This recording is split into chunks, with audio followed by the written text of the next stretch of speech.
Boa noite, pessoal. Bom dia, dependendo da hora que você está assistindo. Boa tarde também. Atividade de setembro. O primeiro conteúdo da atividade são frações e equivalências de frações, tá bom? A primeira parte do conteúdo vem falando sobre frações diferentes poderem representar a mesma quantidade do todo. Primeiro vamos identificar novamente o que é fração. Fração é o pedaço do inteiro. Imagina o seguinte, a gente tem um pedaço de queijo quadradozinho aqui. Eu vou dividir esse queijo retangular em 4 partes, tá bom? Vamos supor que está do mesmo tamanho essas 4 partes, tá? Cada partezinha dessa é uma fração do queijo inteiro, é um pedacinho do queijo inteiro.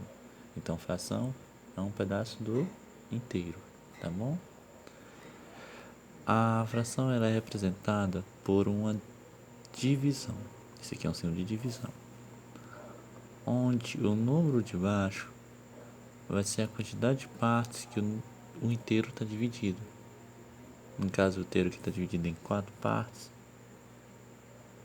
esse número vai ficar embaixo. Vê que esse número aqui de baixo é chamado de denominador. Aqui em cima vai ficar um númerozinho que indica quantas partes do inteiro você está pegando. Onde que eu peguei só essa daqui. Então eu peguei uma parte das 4 partes. Então esse número aqui de cima é chamado de numerador, esse de baixo de denominador. A fração é chamada de 1/4 ou 1/4. Então eu peguei uma parte das 4 partes, tá bom? Digamos que alguns dos nossos colegas pegou 2 partes. Como eu tinha pego essa, ele pegou essas 2 aqui. Qual foi a fração que ele pegou do queijo? Escrevemos o sinal da fração, que é o sinal de divisão. Embaixo a gente tem a quantidade que o inteiro foi dividido. E em cima a quantidade de pedaços que ele pegou. Pegou 2. Então ele pegou 2/4 dessa fração. Tá bom? Passando mais à frente, a gente tem frações equivalentes. Quer dizer o quê? Quando a gente tem frações que representam geometricamente, ou a gente vai representar geometricamente a mesma quantidade, a gente tem frações que são equivalentes. Veja só, eu vou desenhar aqui um retângulozinho. Se eu conseguir aqui, esse retângulo, vou desenhar outro retângulo do lado de mesmo tamanho, tá bom? Ótimo. Agora eu vou dividir esse retângulo aqui, ó, em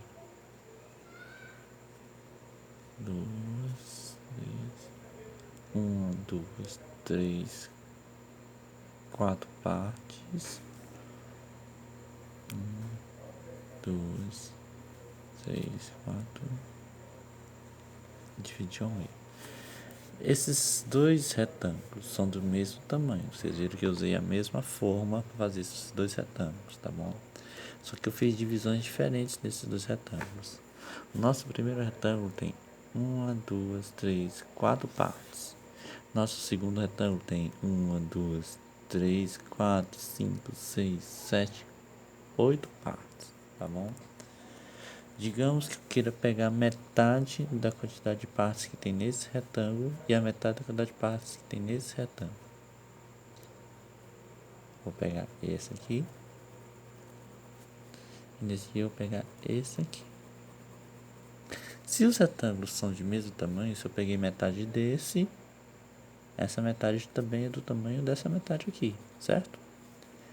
Vamos ver que frações representam esses pedaços que eu peguei. A metade de cada retângulo. A metade desse retângulo aqui, ela vai ser representada por uma fração onde o denominador é a quantidade de partes que o inteiro foi dividido, 4, e o numerador é a quantidade de partes que eu peguei, 2. Nesse retângulo, eu vou usar a mesma fração, já que eu peguei um pedaço que é do mesmo tamanho desse outro. Vamos ver. A fração que representa essa parte pintadinha aqui, ó, que é metade do tamanho desse retângulo, vai ser representada pela seguinte fração. Embaixo, a quantidade de partes que esse retângulo foi dividido. E em cima, a quantidade de partes que eu peguei. Veja só, são frações diferentes para representar o mesmo tamanho, tá? Apenas que esse tamanho aqui, neste caso, foi dividido em mais pedacinhos, em pedacinhos cada vez menores, tá bom? Então, essas duas frações são equivalentes, porque elas representam a mesma quantidade, tá bom? Uma das formas de você ver que elas representam a mesma quantidade é você efetivar a divisão. 2 dividido por 4 e 4 dividido por 8. Que aí você vai encontrar o mesmo resultado, tá bom?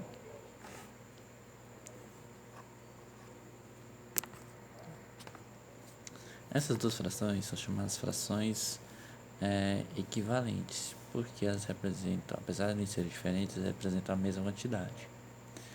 Existe uma forma de uma propriedade de construção de equações equivalentes a partir de outra, tá?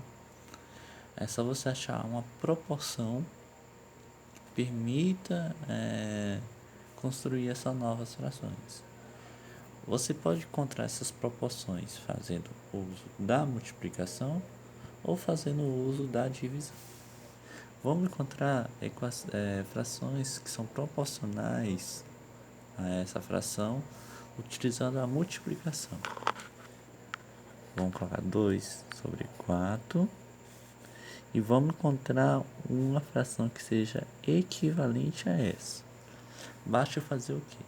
Multiplicar o numerador e o denominador por um mesmo valor. Vamos multiplicar o numerador por 2 e o denominador também por 2. Chegamos na fração 4 sobre 8. Perceba que a gente encontrou justamente esse resultado bem aqui.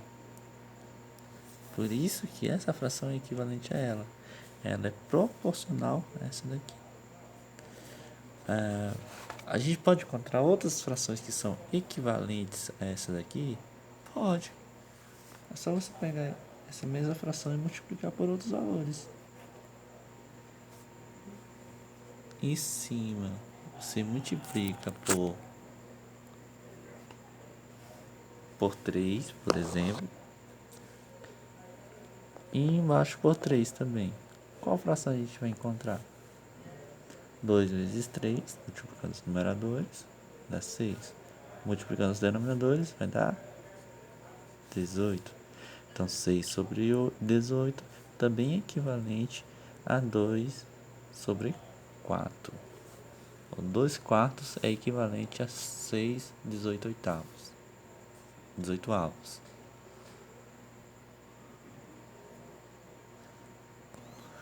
Podemos encontrar frações equivalentes utilizando as divisões. Vamos ver. 6 sobre 18. Se eu dividir ela por 2, embaixo e em cima, eu vou chegar a uma fração equivalente a 6 dividido por 2 dá 3. 18 dividido por 2 dá 9. Então, 3 sobre 9 é uma fração equivalente a 6 sobre 18. Podemos encontrar outras? Podemos. 6 sobre 18.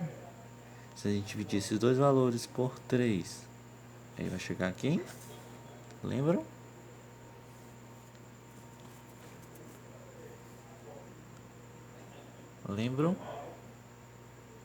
Vamos chegar a 2 dividido por 6. A gente pode chegar em outra fração equivalente, se a gente dividir novamente, pode, ó. 6 sobre 18 dividindo por 6. Dividido o numerador por 6 e o denominador por 6. A gente vai chegar aqui, fração equivalente. 6 dividido por 6 dá 1. 18 dividido por 6 dá 3. Então, 1/3 também equivalente a 6/18. Agora vamos para o exercício.